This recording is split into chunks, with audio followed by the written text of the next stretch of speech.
duke sikur po konfirmon të fuqishëm atë që ne besonim që në fillim, lidhur me Zotin Thaçi, kur jemi njohur me të, pra që ai kishte një marrëdhënie të ndërlikuar me komandantët në terren, komandantët e UÇK-s, dhe se ata kishin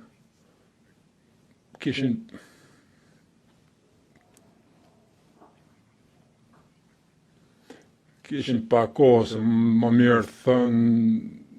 kishin shfaqur mungesë respekti ndaj tij, pra kishin respekt për të. Pra në këtë rast për cilin po flasim, po të shohim këtë vizatim, po më lejoni të kthehem pak mbrapa, nëse më shëtish sigurisht përgjigje. Pra generali Jackson, i cili kishte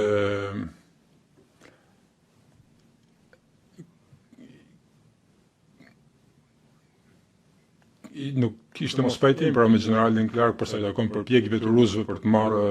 aeroportin, përpjekjet e rusëve për të marrë aeroportin përpara se KFOR-i të hynte në Kosovë, dhe unë, generali Clark dhe generali Jackson, dhe është merit e tyre kjo, kishim të kaluar këtë mosmarrëveshje serioze, dhe kur generali Jackson pati nevojë që të sillte komandante UÇK-s, që komandante UÇK-s t'i kalonte aty, dhe t'i rivendoste, t'i binte ata, që të pranonin pra kushtet e zbatimit të marrëveshjes, konkretisht marrëveshjet për krijimin e një forcës së mbrojtjes Kosovës, si organizatë civile e paramendosur, KFOR ishte afër pra afatit kohor që ishte dhënë, dhe duhej ndihmë për të bindur komandantët që të jepnin një përgjigje pozitive. Zoti Thaçi në të vërtetë nuk kishte marrëdhënie të një mend apo të rëndësishme me këtë trup të komandantëve në terren, dhe që kishte shumë pak gjasa që ata të kërkonin udhëzimet e tij, aq më pak urdhrat e tij, apo që të raportonin për aktivitetet e tyre tek ai. Ashtu se kemi kuptuar në atë kohë, nuk ka patur komandë qendrore. General Qeku ishte individi më me ndikim në UÇK, dhe kjo është më shumë ndikim se të mbate përsipër këtë, dhe kishte nevojë të dinte që kishte marrëveshje midis tyre, që pa kishte pajtim, dhe gjatë takimes ne mund të shihnim general Qekun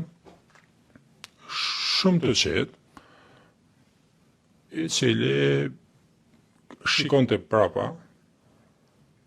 për të kontrolluar, verifikuar dhe të siguruar që komandantët e mbështesnin hollësit që po diskutoheshin për hollësit e marrëveshjes, detajet.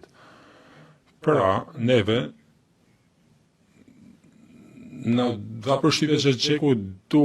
kishte nevojë të dinte, të sigurohej që kishte konsensus që merrte për mbështetje nga komandantët në terren. Dhe kjo ishte tërësisht në përputhje me atë që kuptonim ne, sepse ne kuptonim që UÇK-ja ishte më shumë një lëvizje se sa një ushtri, ku secili individ në zonë apo komandant në terren kishte një autonomi të gjerë, ndërsa në realitet,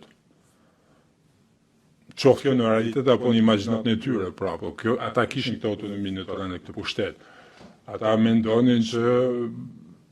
mund të bënin atë që vendosnin të bënin në zonën e tyre, pra që ishin të pavarur.